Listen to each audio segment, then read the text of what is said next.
నిన్ననే బక్రీద్ సందర్భంగా సందేశంలో ముక్తజా కొమైనీ పేరుతో ఒక మెసేజ్. ముక్తజా కొమైనీ గొంతు లేదు, ఫేసు లేదు, ఆయన పేరుతో ప్రకటనలు మాత్రం కంటిన్యూ అవుతున్నాయి. అమెరికా అధ్యక్షుడు ట్రంప్ చెప్పినట్టు 2 తరాల నాయకత్వాన్ని చంపేశామన్నాడు. అంటే కొమైనీ తర్వాత ముక్తజా కొమైనీ కూడా ఉన్నాడా లేడా అన్న సందేహం. ఇప్పుడు 3వ తరం నాయకత్వంతో మాట్లాడుతున్నారు అన్నటువంటి పాయింట్ చెప్పుకొచ్చాడు. అది పక్కన పెడితే ఇప్పుడు అక్కడ జరిగినటువంటిది ఏంటి అంటే కీలకమైనటువంటి అటాక్స్ జరుగుతూ వచ్చినాయి.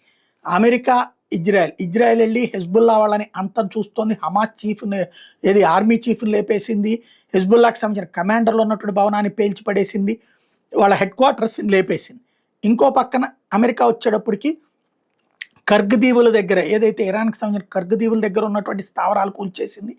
ఆ పైన షిప్పుల ద్వారా నడిపిస్తున్నటువంటి కొన్ని డ్రోన్ సిస్టమ్స్ని, కొన్ని ఎయిర్ సిస్టమ్స్ని వాటిని ధ్వంసం చేసింది.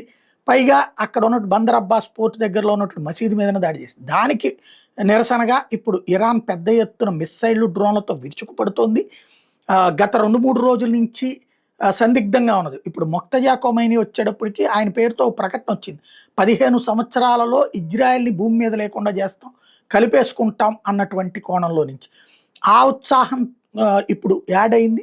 ఇప్పుడు రివర్స్ దాడులు పెద్ద ఎత్తున చేస్తుంది. బట్ ఇంటర్సెప్ట్ చేశామని చెప్తోంది కువైట్.